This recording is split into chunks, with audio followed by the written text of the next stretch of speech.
States of America and to the republic for which it stands, one nation, under God, indivisible, with liberty and justice for all.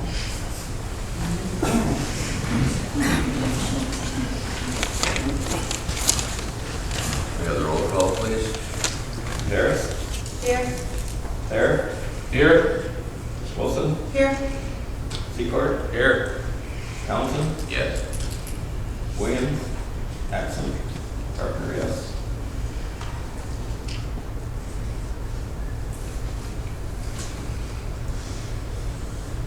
Good quorum. Pretty good. I was going to mention this later, but I will now.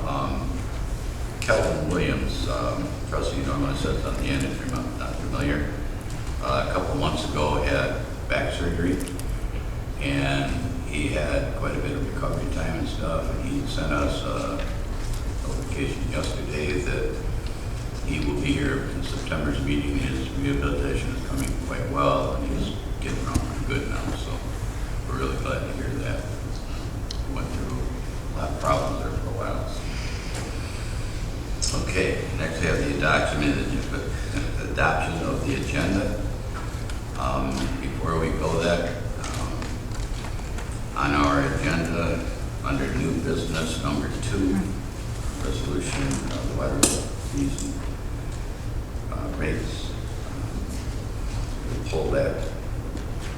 Rose and I are going to have some conversation with Ruthann Evans, superintendent of our water department, and discuss various things, just for some clarification.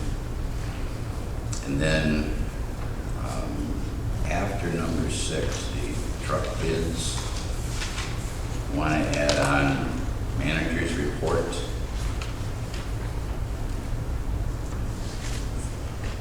And then police report. And then fire department report.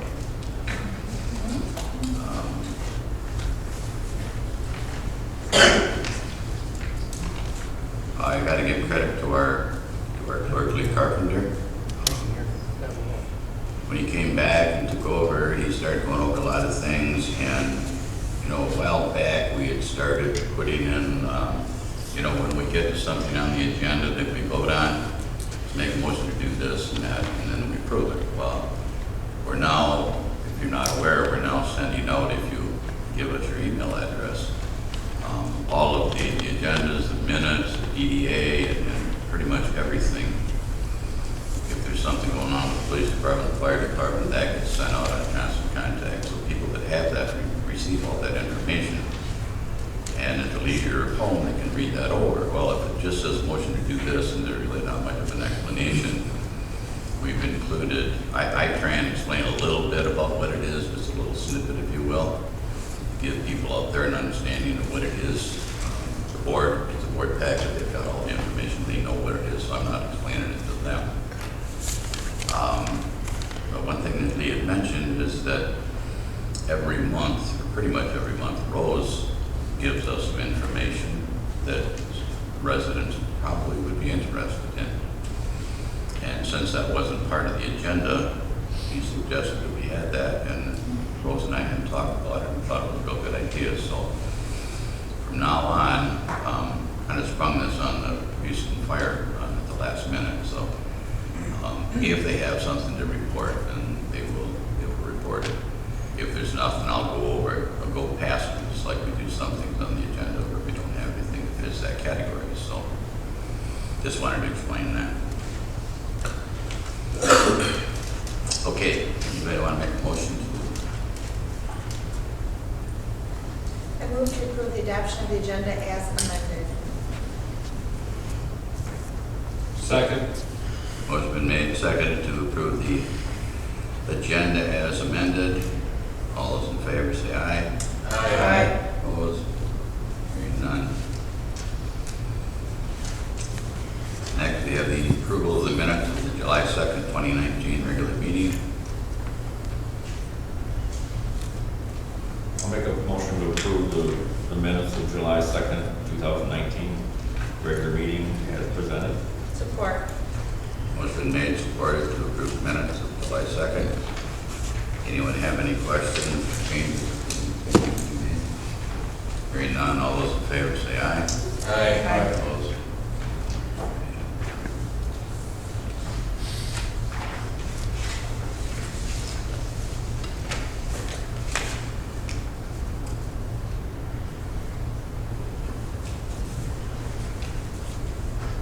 Next on the agenda, under A, under special orders, we're going to open up a public hearing on the truth in taxation. It's a little bit confusing, so Rose is going to comment on it, and then we've asked Amanda Kerrigan, who is our assessor and takes care of all these kind of things. She's our real resident expert. So she's agreed to come up and go through some of that and explain it. So, Rose, you want to comment? Yeah, I was just going to share the same thing that you just shared, that Amanda is our assessor and she's present tonight to talk about it. So she's going to explain the process that she must follow as our assessor by law, what the truth in taxation actually means, and how it affects our township and the property owners. So, Amanda, it's all yours. Thank you. Good evening, everyone. So the truth in taxation hearing is something that happens annually, and what it does is it allows us to continue to collect the same millage that we have collected in Bridgeport probably about the past 10 or 15 years. Our millage is set at 4.7332. How the truth in taxation hearing works is that as we have an increase in taxable value, there are a couple different rollbacks that may occur. A Headley rollback occurs when we have an extreme amount of growth. So if we were to have an extreme amount of growth and the values were to rise over a certain percentage, the Headley law requires us to roll back our millage permanently. So we're not at that state yet, but we have experienced some increase in value, which is why we have what is called a truth in taxation rollback. And by law, the local governing authority has the ability to kind of revert that back to what our current millage is. So while the notice that the state requires us to put into the newspaper states notice of increasing taxes, it's really what we're doing is keeping that millage rate at the same rate that we've had in the previous years in order for us to be able to offer the same amount of services for the general operating fund that we have. I believe the millage rate was actually voted in 1997. That was at 5 mills. So over those years, it's been rolled back either by Headley or truth in taxation to the 4.7332 that we're collecting now. There's some information that we put out through the website that kind of gives the numbers and how this affects us. So for the township, if we were to continue to collect that 4.7332 mills, we come in with a revenue of $1,057,427,000. Without the truth in taxation, that amount is $13,962 less. So it's not a huge amount, but it allows us to continue to use those funds at that 4.7332 to offer the services for the operating budget. I don't know what else I could probably explain. I don't know if there's more questions. Anybody have any questions?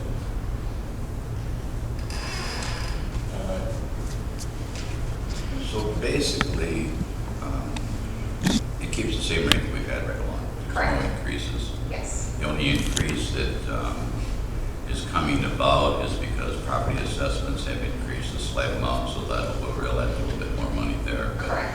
also with that, I don't know how many years offhand, I know it's been a number where every year I get mine and it's dropped and it's dropped and it's dropped. Right. Now So- it seems to be heading in the other direction. Correct. So it's actually, right now, for the revenues that we're anticipating to bring in for 2019 is actually, for just our millage rate, the income that's coming in from that, it's actually still $40,000 less than what we were actually collecting 10 years ago in 2009. So while we've had the recession and things like that, our values had gone up substantially up until that point, until 2009. We experienced extreme decreases in the taxable values over those years. Some of that value we won't get back, we won't realize back again for 10, 15, 20, 30 years as property uncapping their value. So right now, with our anticipated revenues just from the millage, like I said, for 2019, we're still anticipating $40,000 less than what we actually did in 2009. Okay. Any other questions? Okay, thank you very much. With that, I'll open up the public hearing. If anyone would like to speak in favor, could you come up to the microphone now, please? Again, one more time. And lastly, if you'd like to speak in favor. Hearing none. Anyone who would like to speak against? Again, anyone who would like to speak against? And thirdly, anyone like to speak against? That close the public hearing.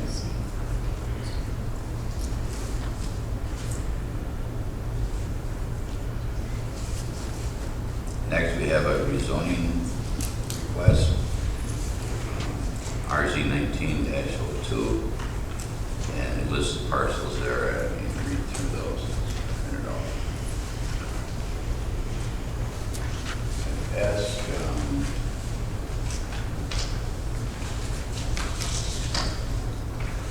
the young lady that handles these things, the planning commission, if she'd come up and just quickly go through what this one's all about.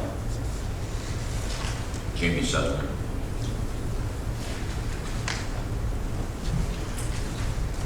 So on the memo that I furnished, I'll go over what this is about. It's 2 parcels on Junction Road. They do not have addresses attached to them as of yet. There was a special meeting of the Planning Commission held on Thursday, June 27th, when a recommendation for approval was made for rezoning request RZ 1902 for the 2 parcels both located on Junction Road. Hal and Kim Wininger, the applicants and owners, requested a rezone of the property from RA Residential Agriculture to C2 Community Center District. The property originally was owned by the Cornerstone Church. Upon purchase, a parcel split application was filed to create a parcel in which the Family Life Center will sit alone. Due to the zoning ordinance regulations, an accessory structure is not allowed to be on a piece of property without a primary dwelling. The split application was approved with the conditions that either 1,000 square feet, which is the minimum square footage requirement of the zoning ordinance, of the building was made into living space or a home built on the property, or to have the property rezoned to fit the future land use of the master plan. Initially, the Winingers showed interest in transforming a portion of the building into living space, but decided to request a rezone of the property to comply with the conditions of the split application.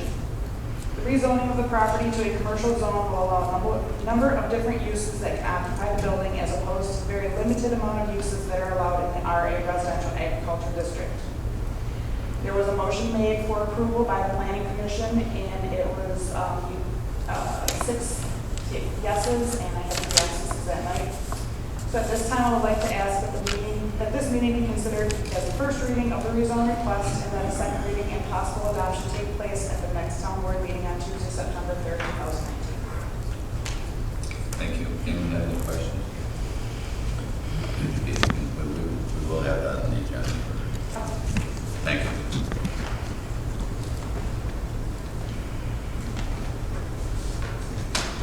Next, we have public comment.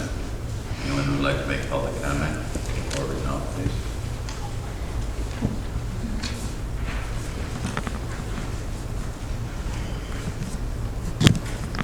Hi, my name is Rosemary Gibson. I live on 1825 Candace, and I've been gone about 10 years. You probably all thought I went and died with and I know this is not important probably right now tonight on your agenda, but I would like to bring up the blight. Since Pam and I have gotten over the neighborhood watches and the older people have died off, the younger people are coming in, and it's very trashy. Very, very trashy. And I hear that we have a new blight officer, and I've never seen him around anywhere, but I don't see why there is so important to have to call in and call in and call in. Why can't he just motor court around and see what we're talking about in the gardens? Because the neighborhood watch has always been about the gardens. Gardens has always been last on the agenda. And we would really like to see it pick up again, because it's just terrible. It's just trash.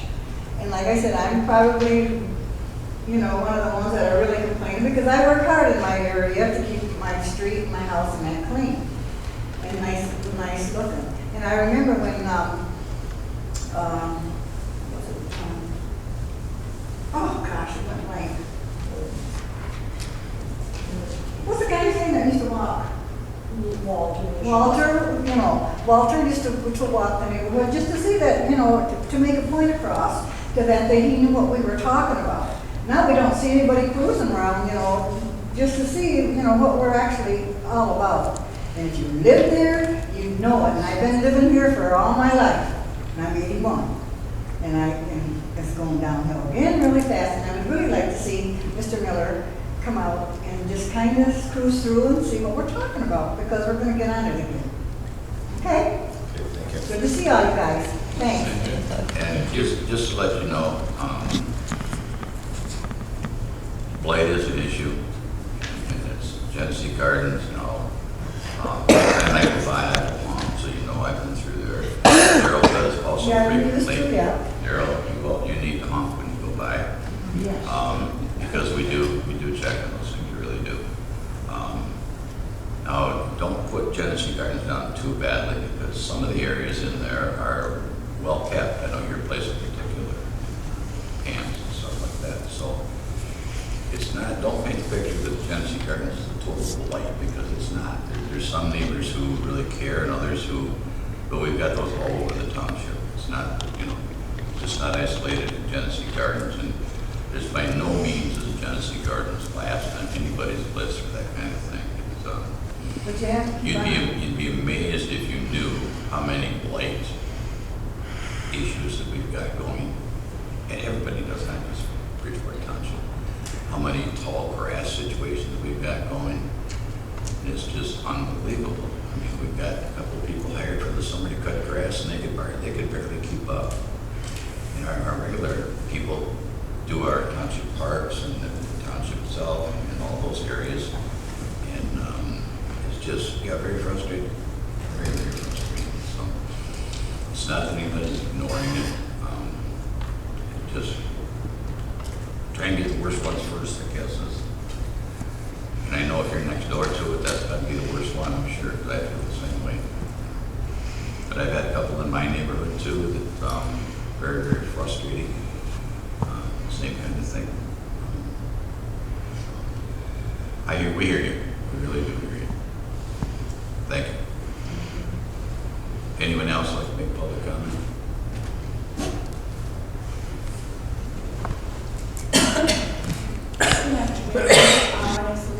I live over on Eastport, and the reason I came here was because I got the email about our property taxes going up, but my understanding from Amanda is that it's not going to actually be a physical increase, but I just wanted to know, can we go, is there a place we can go on the website to get additional information? My property taxes are rolled over into my mortgage, so whenever the property taxes go up, my mortgage go up, and I'm a retiree on fixed income, so you can see why that concerns me, if there's any increase monetarily. So I guess my question is, on the website, does it actually break down how this configuration is going on? With us being told there's an increase, but physically there is not one? Well, I know we may all, because I just recently got one, I'm sure most every resident did, notification of increase in. Right. So did you get that? Yeah, and that's why I'm here, because I got that, but you know, it didn't really. And it shows how much your taxes are going to go up. Yeah. So I guess I'm not quite understanding your question. Well, my understanding of the information I got is that my taxes are going up, but from what the young lady just said, it actually won't go up. So I guess I want more information. I don't know where you got that information from, that your taxes were going up. Amanda wants to say something. You see it? Yeah, I see you. Thank you. Okay, well, maybe Amanda can help me clarify what I'm trying to. All right, think there's two different issues. I think every year we send out a notice of assessment to someone, and that tells them what their assessed and taxable values are going to go up for the coming tax year. And that will also include an amount as to what your actual property taxes are going up. With this millage, if you're referring to the millage. Right. So there isn't an anticipated increase with this because we're actually still collecting the same millage rate. So if we weren't doing, if they hadn't done a public hearing, it would have made about a $3 difference in your taxes if you have a taxable value of about $50,000. So there's not per se an appreciable increase at all. It's essentially going to keep that same millage rate applied against your taxable value for this year. So those are the two separate things. So the email that wants to send out from constant contact with the information for the millage rate is one thing. You get your notice of assessment, that's a separate thing. But in terms of the millage itself, you really aren't going to see an increase because essentially we're collecting the same amount of millage per parcel as we were in previous years. Right, so that won't affect my property tax Correct. rate. Right. Okay, well then, that's what I was talking about. Thank you. Thank you. Next minute. Yep. No, understandably, it gets very confusing. We go to our expert explanation of some of that stuff. Okay, anyone else like to make public comment? And one more time. Hearing none, public comment is closed. Okay, now under new business, tonight we have young lady Katharine Tessin, if I'm pronouncing that correctly, from the Mid-Michigan Waste Authority. She's going to go over some issues. Good evening. I want to thank Rose and Tracy for inviting me to speak to you all tonight. My name is Katharine Tessin, and I'm the Administrative Director of the Mid-Michigan Waste Authority. And I'm going to take a minute to explain what that is, give a little overview of what we do, and then I'll get to the specifics of why I'm here tonight. Is that good? Yeah, I just want to make it for sure everybody can Can you guys hear me? Okay, thank you. The Mid-Michigan Waste Authority is a consortium, it's a multi-municipal government entity. It's a consortium of 34 cities, townships, and villages, 31 in Saginaw County and 3 in Gratiot County. And it was formed by 9 to 12 DPW workers back in the mid-90s. Bridgeport Township was one of the founding members. And the premise of the authority is that the larger the number of homes that you are negotiating on behalf of, the better array of services that you can get for a lower price. So it's basically just economies of scale. So solid waste services, contracts are long-term because the capital investment required to provide those services is significant. And there's significant barriers to entry to even be in the business of providing solid waste services. So although the authority acts as the centerpiece for providing these services, the actual providers are organizations, they're for-profit organizations like Waste Management or Republic Services. So the contracts typically run in 10-year tranches. So there was a contract series that ended in 2004, and then the next set of contracts would have been due in 2014, 2015. So when I talk about solid waste services, and I'm sorry, I brought some visual aids just because I thought it would be beneficial. They are extremely hokey and cheesy, and I apologize right off the bat for that. Because I get that they are, although you can tell me that they are too. So in Bridgeport and across the authority, everybody gets trash collection once a week. Each individual municipality, each of the 34 municipalities, can decide whether or not they want weekly recycling or bi-weekly recycling. And then each individual township can decide whether or not they want to have yard waste collection or they don't want to have yard waste collection. So in Bridgeport, you have weekly trash collection, which involves the material that goes to the landfill. And then you have weekly recycling collection. And that material, separate truck, separate driver, different route, that material goes to a processing center. And then you have a third truck with a third driver collecting yard waste. And the yard waste goes to the composting facility. So the three waste streams is one contract. I told you it was hokey. This is three separate contracts. It's a landfill contract, it's a recyclables processing contract, and a yard waste composting contract. And again, up until 2014, 2015, all of these contracts were 10-year contracts. What happened was, recycling used to be a pretty profitable enterprise for municipalities to be involved in.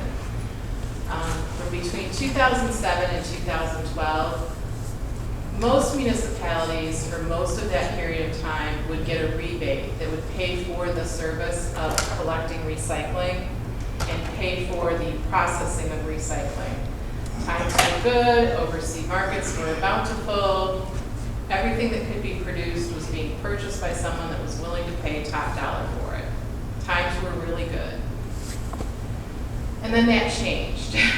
And over a period of years, primarily China, although several other countries, decided that the recyclables material that were being sent to them, that they were purchasing, that they were paying top dollar for, that material wasn't of the quality that they needed, that they didn't want to be the world's garbage dump anymore. And so there were a series of policies and a series of warnings provided to people who produced the material that said, you're not giving us quality materials, so we're going to increase the standards that we're going to hold you to. And then in 2017, they essentially shut down buying recyclable materials from the rest of the world. I mean, there is a provision, but the provision for the quality is so incredibly high that people just can't meet it. So when a market that size goes away, it creates a glut in the domestic marketplace for the materials that are not being purchased. And then it also creates competition among those entities that are producing recycled materials to produce the highest quality so that those materials are the ones that are selected to be purchased. One of the best ways to think about it is that what you put in your recycling bin at the curbside, it's a raw material. Just like if you're a car manufacturer, steel is a raw material. Just like if you're a t-shirt manufacturer, cotton is a raw material. Recyclables placed at the curbside are a raw material for an end user. So the higher the quality, the higher the value. So we had a couple of different things going on at the same time. There was a glut on the market, increased competition for the higher, purchasers could demand a higher quality raw material. Now, why am I here tonight? I'm here tonight because in the collection contract that was negotiated in 2015, and the contract goes until 2020-22, there is a provision that says, we recognize that recycling markets are so volatile that we're going to agree that we have two opportunities to exit recycling collection only. And the first opportunity was for 2017, and the next opportunity is for 2020. So what we're doing is we're letting each municipality know that this trapdoor exists, and we're giving them financial information around it. But the important part to realize is that in conjunction with this trapdoor that exists that says, yes, we're going to continue to collect recycling for the next 3 years, and it's either 3 years or no 3 years. There's no year to year. You're either in or you're out. And you have to decide this year. And that's just for this piece. But for this piece, the stuff that you put in the recycling bin and where it goes and how it gets sold and how it actually counts as a recyclable, this has been a contract that's been year to year because this is very volatile. Recyclables markets as a commodity, the prices are extremely volatile. And it costs, generally speaking, about $30 a ton to put something into a landfill. It can cost many times over that amount to do what's called processing a recyclable. So what we wanted from our vendors was a 3-year deal to know the terms of what they were going to charge us for processing recyclables. Because we knew we were either in for 3 years or we were out for 3 years with this piece. But to try and get somebody to give us a 3-year deal for this piece, when markets are as volatile as they are, Waste Management declined, and Republic Services gave us terms that had so many variables that it's difficult to even understand what the per unit cost would be. So while we were thinking, we were making a decision about whether or not recycling was going to continue at an increased cost, it started to look like maybe we weren't even going to have anybody that wanted to process our recycling, and that was going to force a decision on us, force a result on us. But we have found a third company. They're located in northern southern Michigan. They're located up by Traverse City. And we're in the process of going through the negotiation, outlining the contract right now. If everything goes the way it looks like it's going to go, there could be a good deal to be had that has recycling costs both for collection and for processing that are no higher than what they were planned on for 2019. So when Tracy comes to a meeting at the end of this month, the Board of Trustees for the Mid-Michigan Waste Authority, every municipality has a trustee. When she comes, she'll have the opportunity to know what the terms of the contracts are and then to weigh in on whether or not recycling is something that, Bridgeport wants to continue with. And then the contracts would actually have to come back to your governing body, for your governing body to say, yes, this is something we want to participate in. No, this is something, we want to cut it off. We're not going to do it anymore. And I think that was probably kind of overwhelming. So I'm going to stop for a minute and see what kind of questions you have. We're good? Okay. I'll say the least, it's very frustrating. Pardon me? To say the very least, it's very frustrating. Oh, sure. It is what it is, I guess. I'm just curious now. Sure. We have to vote on this by the end of the year, and it's going to be possibly 1 year, possibly 3 years, No. depending on what the place in Traverse City does. The terms of the contract for the place in Traverse City would have to be 3 years.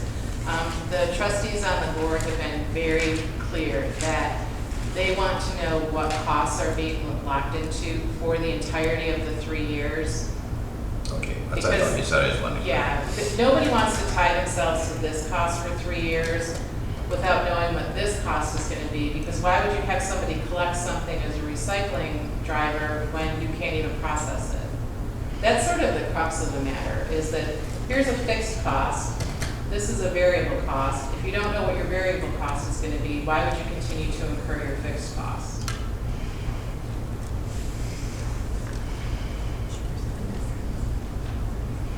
Okay. I'm sure this will be discussed, but I see people who have plastic bags in their Oh, my second favorite subject. and various other things, and it's obviously they're interested in recycling, and I understand. Obviously they're interested in recycling, but apparently the word's not getting to them as far as what they can put out. Now, when we've got some of those roads, we put it on constant contact. Again, for you people that aren't getting those kind of things, leave your email with Tracy. You'll start getting all that kind of information. It's very helpful. So it just compounds the problem. It does. Just without going door to door, talking to some of my neighbors, but. Did they change their behavior? Talking. I go to the Michigan Recycling Coalition conference every year, and they have great speakers. And this conference that was held in May focused a lot on contamination of the curb. What you're talking about is contamination. Things like plastic bags, things like greasy pizza boxes, things like styrofoam. And in their academic analysis, they determined that it takes 7 one-on-one interactions with someone before they change their behavior at the curb. 7 one-on-one. I can concur with that. My daughter told me sometimes putting pizza boxes in there. Yeah. That was probably the second. Okay, I get it. I understand. Because part of it is, for people who recycle, the inspiration is they want to do something that they see as that's a positive reflection of their values. I am recycling because this is something that I care about and something care enough to take this extra time and energy and to use of my own resources to do something. And so there's always this hope, like, you know, if I put this bowling ball in the recycling bin, it is going to find its way to Habitat Restore. It's not, but there is a hope, you know, and I have had conversations over the years with people, and, you know, you can be very direct and you can say, when you put something like that in your recycling, all it does is it eventually ends up, you know, it gets pulled from the stream as it goes through the processing. But, you know, to a certain extent, people, they want to believe, and they're wish cyclers. And that's one of the reasons why when we talk about this, we use the language of business, that what you put into a bin is a raw material. The quality of that raw material directly impacts the price that we can sell it for. Well, just like the other night, I emptied a pickle jar, glass Oh. pickle jar. And Glass trust me, it cup. bothered me all the crap to walk over and put that in the trash can. Sure. As opposed to in the recycling. But now they're not taking glass, and I don't know how many people are even aware of it. Yeah, and the thing to think about with glass is it can be an item that takes high volume and it's heavy. So it takes up more room and it weighs more. So for something that's not only is it not generating revenue, it costs to go through that stream, and then it doesn't generate revenue either. You know, and these are all things that are for right now. I mean, anybody who tells you they know what's going to happen with recycling markets is probably not necessarily going to be accurate. You know, but things change. Well, another thing is the issue with the bins, the orange bins that we passed out or whatever for a long period of time. Now people can use a 32 gallon. Up to a 45 gallon. Yeah. And I still see people dragging out 2 of these orange bins to the road, and And they still sort their it's material. not so bad when it's not raining out or Yeah. it's snowy or that kind of stuff. But you can, every 2 weeks, if you're living by yourself or just a couple of people, every 2 weeks you can wheel this thing out. And there it is, and you can bring it back in, and you don't have to haul that thing out. Maybe the exercise is better for 2 weeks. We're all creatures of habit. Yeah. Okay, go ahead. No, you're fine. I don't want to answer. Last thing I want to do is walk out the door and have somebody be like, hey, we should have asked her. I have a question. Sure. You mentioned that the transportation contract goes through 2022. The collection The contract, yeah. tractor's 2020. Is the tractor all or none, or is there an ability to change from like weekly to bi-weekly, or is it just all? You can, the ability to change from weekly to bi-weekly is certainly something that can be discussed. Financially, for the collection piece, it's maybe 80 cents a unit. Meaning, I'm sorry, a unit would be a household for each month. So, and the other thing to think about too is, since the tonnage is the primary driver of cost, it doesn't, if people recycle every other week, it doesn't generally influence the total tonnage that they generate. When we do our estimates, we think that people generate 0.85 tons per household of trash and 0.121 tons of recyclables per household. But recyclables are very light. And then the trapdoor is just for the collection and recycling. And then each individual municipality gets to decide. So there are some municipalities that may decide that they do want to continue, and there are some that don't. We hope that the authority will act as one, but everybody does have their own choice. Yes, if it was every other week, any of them will be confusing. Because a number of residents, and it's understandable, I build it all myself. There's a holiday on a Monday or whatever, and you totally forget about it. So Tuesday night, I build stuff up, like, we go back in, I mean, it's kind of the night we come to the following day.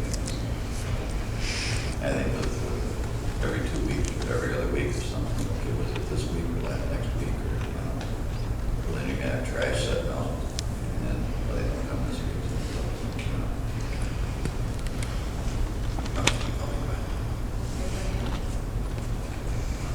Okay, have a good night. Thank you very much. Thank you so much. The truck thing helped.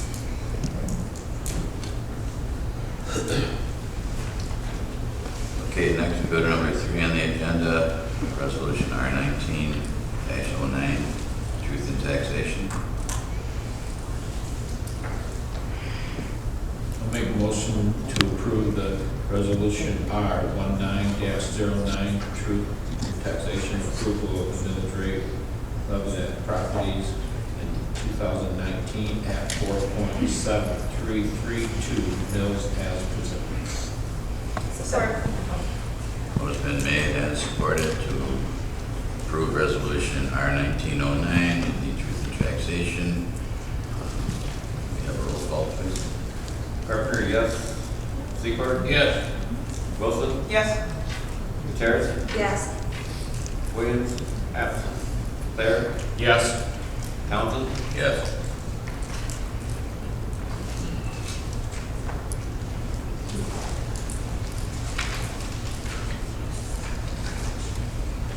Good. Next, we have special land use, SPU 19-01 at 3795 Broadway, which is basically, if you're not familiar, directly behind the Addendum gas station on Dixie Highway. That's where Broadway runs parallel to Dixie Highway, if you're not familiar.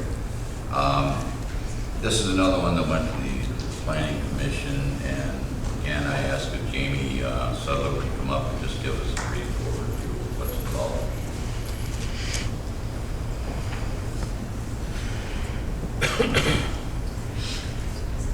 As mentioned, this request for special land use did go to the Planning Commission. The applicant was requesting a special land use to allow for a contractor's establishment to be located on the property. The property is already zoned C1, which is our traditional commercial district, and a contractor's establishment is only allowed under special land use. The applicant's contractor establishment is an electrical construction company. We did have one resident come in to the office concerned about the increase in traffic, and as the applicant had mentioned to me, this is not a customer visited business at all. They are like a subcontractor similar to the ones that you can see for consumers. They primarily deal with DTE, so they're usually downstate, down south in the country even. The Planning Commission did make a motion to approve the special land use, and it passed. Typically with our special land uses, we also have a site plan review that goes to the Planning Commission as well.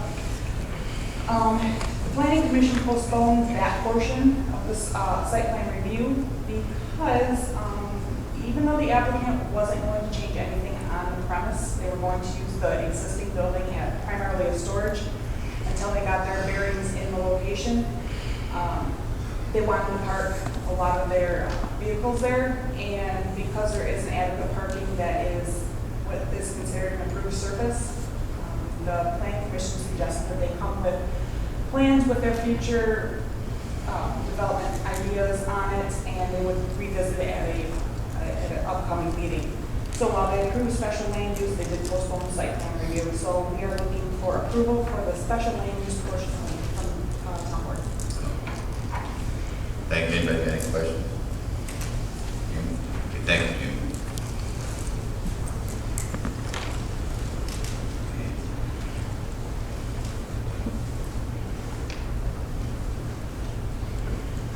Motion would be in order, please. I'll make a motion to approve the special land use SPU 19-09-3795.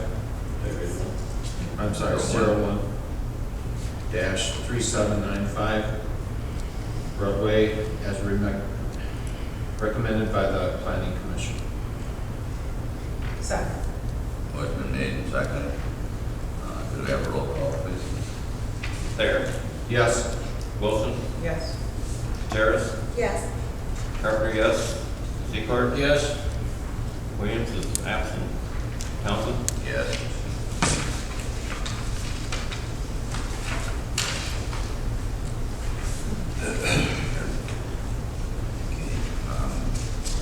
Next, we have an addendum to the police contract.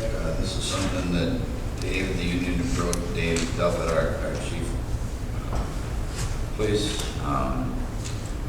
unit approached Rose and him about, and it's an addendum to the police contract. Dave, if you could just give us a quick overview of what's involved with that.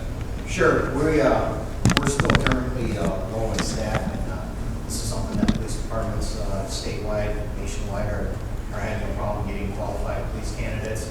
This allows us to bring someone who has at least 3 years experience in the state of Michigan. Instead of them coming into and entering at a brand new police officer's wage, it gives us the opportunity to allow them to start at the second year wage on the pay scale. So it's one more option we have to try to get some people to come apply and get some good quality candidates. Yeah, very good. Okay, thank you. I have a question. Yes. Will you guys be revisiting those that were recently hired? Or is this going forward? Everybody we have on staff right now, with the exception of one officer who's brand new out of the academy, has at least 2 years on it. So this would just be going forward. Anyone else? We have a motion. I move to approve the letter of agreement addendum to the police officer's labor contract effective January 1st, 2016 through December 31st, 2020 as presented. Second. Motion been made and seconded to approve the addendum to the police contract. Could we have a roll call, please? Carpenter, yes. Secord? Yes. Wilson? Yes. Terrace? Yes. Williams? Absent. Thayer? Yes. Townsend? Yes.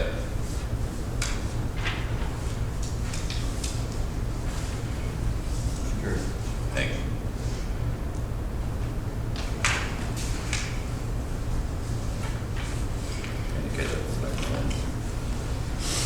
Next we have the truck bids. I'll make a motion to approve the bid of $8,570.27 from Martha Brown for the 2006 Ford F-250 Super Duty Extended Cab, bid number 1FTSX21566EA69197. Second. The motion been made and supported. Just for your information, this was put out at a minimum bid of $7,500, and there were 2 bids that came in. One was $85,70.67, which is the highest, and the other one was $81,97. Any questions? Hearing none, all those in favor say aye. Aye. Opposed? Hearing none, passed. Next we have accounts payable. No, yeah, yes. Oh. Managers. Oh. I suppose I could have put that in there. Sorry, sure. No, we'll change that the next thing too. It'll be after the accounts payable. But anyway, okay, we'll do it now. I thought we were going to forget about me again. No, I got it written at the top. I just didn't write it down there. So. All right. A few things. Just want to share, calling 211 and what that is all about. Experienced a situation in our community where I called them and asked for help. And they're basically out of northeastern Michigan, and they have a database of agencies that are there to help people. So if we have somebody in need who maybe they need, I'll say, a roof on their house and they don't have the money, we can reach out to 211 or 211 and talk with them, and we can encourage our residents to do the same thing. Maybe they know somebody that has a bad situation that they're in and they need some help. They'll go in their database and they'll share with whoever calls them whether they have somebody out there that they can reach out to or if they don't. So just want to share that. And then our park and ride parking lot, if anybody noticed, the parking lot down by I-75, we have approximately 8 trees that have died since they were planted by NDOT when that parking ride was put in. Or I shouldn't say that, it wasn't when the parking ride was put in, it's when they did the reconstruction of the exits on 75 and they beautified that area by planting trees and shrubs and that kind of thing. So we have some dead trees. So I reached out to NDOT provided we have a decent winter and they have some funding left in their budget come next spring, they will replace those trees. So with that, I'll ask Ruth Ann for her department's help when they have time and things slow down for them as summer goes on, that they remove those dead trees. So I told MDOT that we'll work with them on removing them if they will work with us on replacing them. So if anybody sees dead trees out there, which they're there, that's the status on that. The windstorm that we had recently, fire department, our public safety, I think police was out there as well, trying to address everything that went on in a short amount of time. The calls that came across and just in, I don't know, I think that storm happened in like 5-10 minutes. And some of our areas looked like there was a tornado on the way the trees look, especially in the Granby down the road from Dan. There's a tree that, one part of the tree went through the grove and there was trees uprooted where it pulled the roots right out of the ground, and they were big trees. It wasn't just simple trees. So we are working with our brush company. They had 81 scheduled brush pickups today where they go through our community. There's a brush list that people call in for. They probably won't get all 81. If they do, we'll be very grateful. But in speaking with them, they'll let us know tonight yet, obviously, or tomorrow, whether they were able to get them. If not, I told them that we would definitely look at addressing another pickup, possibly next week. They've been talking with Ruth Ann also about that, so we'll get something arranged for that. The girls in the office have just been taking the information, getting the phone numbers, and explaining that if we can't get to them, they'll receive a phone call and we'll let them know when we can. So that was bad. That was a bad start. Southfield Pump Station, Dan's here tonight, so if there's any questions, property owners on Mary Tim right now is having their yards tore up from Linger Lane down to the dead end, about 15 feet deep where they're laying the sewer lines, and it's going to be a mess for a while. So I just want to share that. Road closure, I think you shared with me, Southfield at Creekwood, trying to just deter the cars from going through that way because of the massive work that they're doing. So our website's being updated, so if anybody's been on our website and they notice that some things have not been put on there, we're trying to get the stuff onto the new website, so not everything's making it on the old website because we're not trying to duplicate everything and create a lot of extra work. But that's going to happen over maybe the next week or so as the website come up. So we're excited for that. So I want to apologize for anything that's been out there that you've seen and you're looking at it going, why isn't something there? And we're going to work really hard on keeping more information on that website as we go on. Dixie Court's house fire, I see Nancy out there. I've not gotten back with her on this, but been over there in that area. We now have another delay on that house. It's proved it's ready to go for demo, but now we have another delay through Consumers Energy waiting for them to come out and disconnect the gas. So that was probably maybe 2 weeks ago we had that conversation. So it could be another 4 weeks before that happens. Our contracting firm that won the bid on the demolitions, I was just talking with him today. He's waiting. He's got tons of work to do, so he'll be able to schedule that in. Can't tell you what's going to happen in 3-4 weeks. We'll probably end up calling the attorney again and sharing with the attorney that we've gone through the whole process. We're ready to demo, but we know that the people that own this facility live in Florida, the company. They're trying to hurry up and flip that property again, so the new owner would think that that house is going to be sitting there, and again, they're going to think that they can renovate it, and we know that can't happen. But before we go in there and do the actual demo, when it comes right to that point, the gas is unhooked or disconnected, I'll make another phone call to just say, here we are, and let's make sure we don't want to have to end up building a new house for somebody else through our taxpayers' money by just a slip of something that could happen. So we'll make sure, the goal is to get it down. Can I just make a statement? Last weekend, from Saturday night to Sunday, the door was opened to the building, to the It house. wasn't here today when I went by, or somebody went up there and at least closed that door. Well, when you there's- see that, call 911 and report it immediately. Okay, because in the last week there was a gentleman that went in there, him and his wife, or a male and a female, and looked around. And then today there was 3 more ladies there, and they're going into the house where it says, you know. I don't know what they're looking at because there's nothing, it's bad. Now, we will have a firm, there was a firm there that's looking at the asbestos. There is a little bit of asbestos down in the basement, not much. We're going to go ahead and proceed and have that done no matter what, get that removed, but I don't know, Roseanne? Essentially, I mean, There's actually a current real estate listing on that property that I just saw today. What? Yes. I have it, actually, I just pulled it up again, so I'm not sure what the situation is, but that might be why there are people over there looking. It's because it's listed for $9,000 on realtor.com. Oh my goodness. So that might be why you're seeing activity And there. this company knows, they've had notification from us, they had notification by certified mail and email from our attorney. They know that it is in the process of being demoed, and they're still trying to flip it. Because I had talked with a real estate firm before, I didn't know about this one today, so thank you, but talked with another guy before that and said, you're kidding me. And this is where the process is, and they're still trying to flip it. And that's been the whole problem for the last, Ron Lee, you can confirm this, last 4 years or so. We've been going through, somebody buys it, thinking they're getting this wonderful house to remodel, and then they're gonna flip it. And they have no idea that it's completely burned out in the back, and there's no value. That just floors me. So, thank you for sharing that. Another dilemma, just to confirm, we'll probably get with our attorney and make sure when it gets to that point that we have 100% plan. I don't even know what to say about that. We have another one over on Miriam Drive, that's a burnt out house. Ron just shared an email tonight, and I've seen that go through. It's set to vacant. The property owner that lived there does not have insurance. They walked away from it.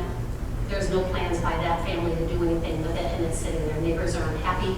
Don't blame them. It's stinky. It's ugly. The grass is growing. I know Ron reached out to the attorney saying, what do we do? How can we do anything with this?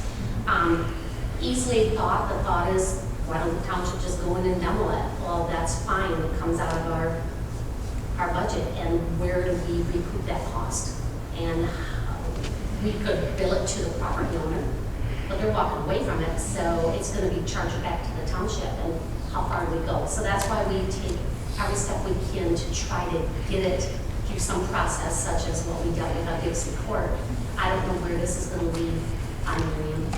It's crazy. I'll go on Saginaw County Drain. There was a petition filed around Bell Road. They have a lot of flooding when we have extreme rain, so we've had a lot of that this year. There was a petition filed. The county drain office has contacted me to inform me of that. They would like to hold a meeting here at our office on September 5th at 6 o'clock. They will mail notices out to the property owners that are impacted by that. We've got about 25, 30 property owners, so it's not a big drain project like we've seen before where it's hundreds of people. Before we held them actually over the meetings, been over at the auditorium at the school. This year, obviously 25, 30 property owners will have it here. So unless something changes, I'll let you know. Otherwise, we'll have that meeting take place. Dixie Highway, they're doing an amazing job down there.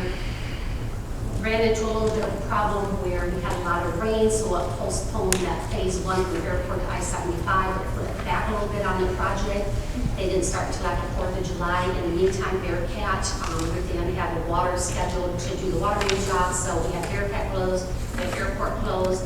Then we had 2 different culverts fail on Portsmouth Road at different times. So one day, Saginaw County Road was out there, blocked off the road. Now people couldn't get to their homes from Bearcat Airport or Portsmouth. So Saginaw County Road, bless those guys' hearts, they dealt with a lot of screaming from people that couldn't get through. Nothing we could do. They said they were going to stay that night and get it taken care of, replace that whole cover, but they had to be there till midnight. They were going to take care of us. The next day, and they got that done, we got another culvert fail. So we went through that whole scenario. So if you hear anybody talk about that, it was something that couldn't be, we couldn't do anything. I'm lost for words now. I'm still hung up on this firehouse. Sorry. So the Hoffman Canoe Launch, we finally have that back under construction. It was redesigned. Spracer Creek sent firm back in there, and they pulled out the cement, and I don't know what the proper words are that they used to get everything lowered down because it was designed too high. That's done. We have to wait for the cement to cure. They're telling us before we can take our backhoe down there to install the canoe and kayak launch that goes down there. It's going to be at least like 25 days to let it cure. I'm not an expert on cement, but I guess maybe with heavy machinery it makes sense. That's going to put us into September. We have to talk about for that short time frame of putting it in the water and the time involved in the work, whether we put it in. Though we assured everybody we would, so we'll have to address that. The DPA is going to hold a public informational meeting on Tuesday, August 27th, here at 6:30. It's basically to communicate with the public what their goals and the direction of the Downtown Development Authority, the DDA. And they'll discuss projects that they're going to look to undertake in the upcoming year. Part of that is new. We do not have those informational meetings for DDA. It's a new Public Act 57. It's a requirement that they have put into that Public Act that we have 2 meetings in a year's time. So every year we'll have that. Checks being really positive. We had an incident in our office where we had a slew of water payments or any check. Somebody may have written a check for maybe an electrical permit. I'll throw that out there for example. The checks were processed and taken from our asset customers' checking account, and 2 months later, that same check amount came back out of the checking account again. Nothing's been compromised as far as anything like that, because we hear so much of that going on today. It was an entry that was done that was, I'm really not sure how to explain it. But right now, all the people that were affected received letters, and phone calls were being made today as to what needs to be done. We work with Huntington Bank, so any of them that went to Huntington Bank, that is drawn from Huntington Bank, they're taking care of that. But if somebody has, say, United Financial Credit Union, for example, the resident or property owner, whoever wrote the check, is going to have to contact their bank or their credit union and ask that that correction be made. So we're working on that. So again, no one's accounts have been compromised. It was something that happened, and it will never happen again. Historical Society has activities going on in their park tonight up until 8:30. They've got concerts every Tuesday. Just want to share with you anybody that can go there on Tuesday nights. Next Tuesday from 7 to 8:30, they are hoping for a good representation from Bridgeport. We're going to have another concert, and we're going to have a family night. So Police, Fire, Commission on Aging, I couldn't even tell you all. They told me that there's a list of people that's going to be there. So they're asking for our property owners in our community to support them on that. They're also going to be celebrating 50 years as our Bridgeport Historical Society, and that'll be September 14th and 15th. They'll have the buildings open, and we'll be doing tours and milk cake and have a celebration back then. So just want to share that with you. The Great Lakes Rendezvous, that's an 18th century reenactment that's going to be coming Friday, August 16th through that weekend back at Davis Park. For anybody that wants to attend that, been there to see it, and it's really something to see, going back in time. And so if you've never been there, it's a good experience. Chamber's planning a trunk, truck, and treat event for Halloween. The trunk events are getting really popular, where kids can go and people decorate their trunks. We're going to have trucks there, which from what I understand, I've never heard of it until this, but it's touch a truck, so they'll have fire trucks, police vehicles there. They're going to have McNally's there with a crane. They're going to have backhoe, front end loader from Carlton Equipment, possibly the helicopter, things that kids can come in and they can physically touch and crawl on. So they're going to incorporate that with a corn maze, pumpkin patch, not a corn maze, a maze through a pumpkin patch with straw. They're going to have straw. Costume contest, free donuts for the first 200 people in costume and so forth. So just want to share that. That's going to be on Saturday, October 26th from 1 to 4. And then Parks and Rec, they've got a lot of stuff going on. Generally Monday, Tuesday, Wednesday, Thursday is the majority of them. There's schedules out on the table when you walk into our lobby out there that shares that. There's a website, Constant Contact. It's out there. They're talking about bringing euchre back again, and that was a hit last time. Road Rally, the whole works. So Parks and Rec has a lot of stuff going on right now. And our DPW staff cleans this room out in the morning, and they bring it back in when we have meetings at night, and they're loading those chairs up, they're piling them over, they're putting these tables back, and they are really doing a lot to help us. So hopefully someday we can figure out a way that they can have a room that we can just leave everything out and they can come in. The exercise and the stuff that they had going on last night with the music. It's great to see this happening in Bridgeport. So we have a lot of stuff going. Just kind of summer tax bills. I'm going to wrap it up. I said I was only going to talk about 2 things, so. Summer tax bills, put notices out there, and all the tax bills explaining that the government center at 6206 Dixie Highway with the methane gases is gone. It's doubled, never can be built on. It's now green space, it's part of our park. So now where do we go? And we are working with our architect. We are looking at plans. There's different options that we talked about, and we will be bringing them back to the public. That's not something we're going to talk or decide on without putting it out there and asking for input. So our employees have been absolutely wonderful with working under the conditions that they have been working under. We are so pleased, and our employees are so happy to have a place to come to when this church was available, when we had to leave our building as fast as we did. So we worked under some pretty tight situations for the first year until we were able to come here. So we're here. We know in order to make this work, and in all fairness to our public and our employees working today, we either renovate what we have and add on, or we purchase vacant land somewhere and we build something there. And we're going to ask for that input. And along with all of that, do we look at the fire station, or do we remain with the fire station where we're at? If we remain with the fire station where we're at, that is not going to be a problem either, because we want to make sure that whatever we do, we have the space for future growth down the road. If down the road, if we choose to not do a fire station today, and we choose to down the road, we need to make sure that we have the land available to do that. We don't want 10, 20 years from now somebody coming back and saying what happened and what was wrong with that board, or what was wrong with that manager to make that decision when they didn't think through the whole process. So a lot of decisions. Right now, like I said, we're talking about vacant land a little bit. We're talking with the architects. We met with County Commissioner Cheryl Hadsel. We met with Leon Turnwald over in Albany Township, which is on Carpenters. It's a, I don't know, you know this, you're a union person. He's the big union guy with Carpenters, regional director. We met with him. They're meeting next week with Vanessa Guerra.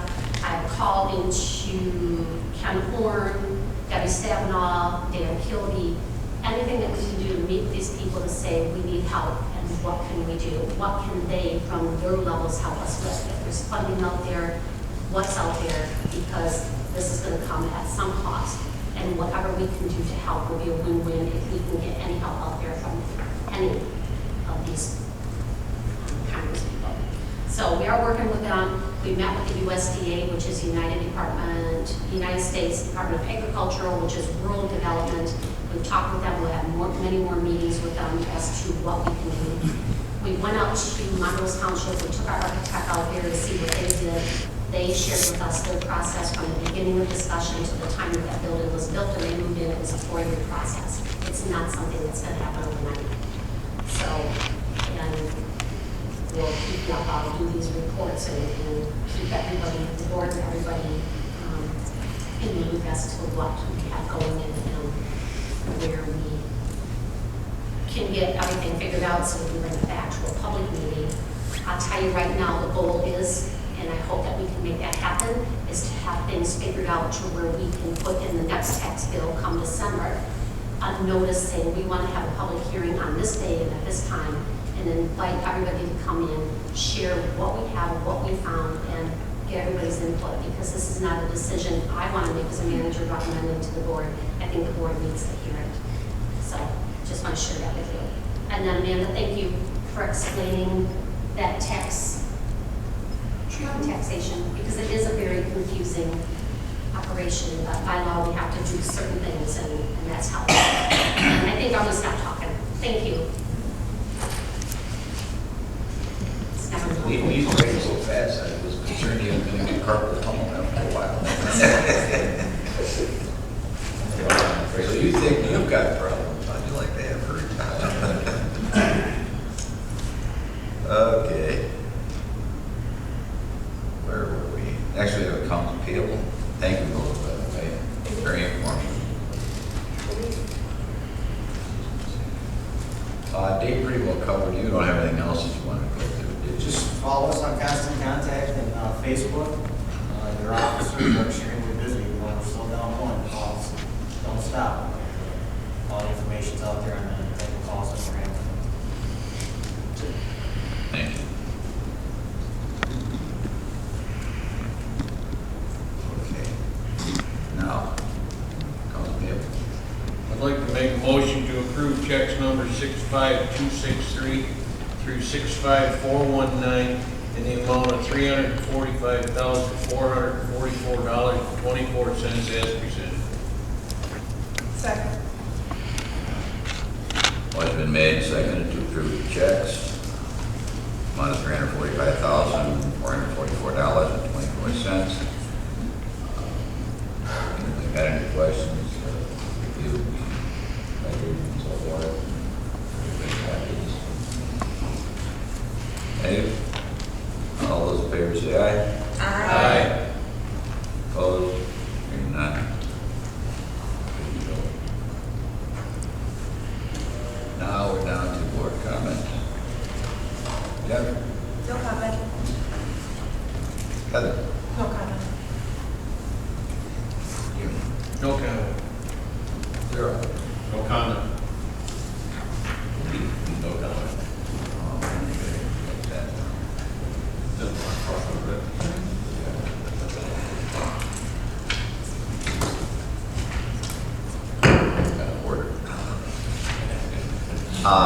Again, I want to thank the people who came up and helped us out explain some of those things.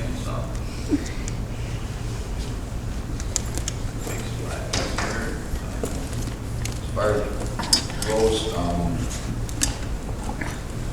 I mean, we can talk later, but maybe some of these people that don't normally come to board meetings aren't aware of this kind of situation we run into also.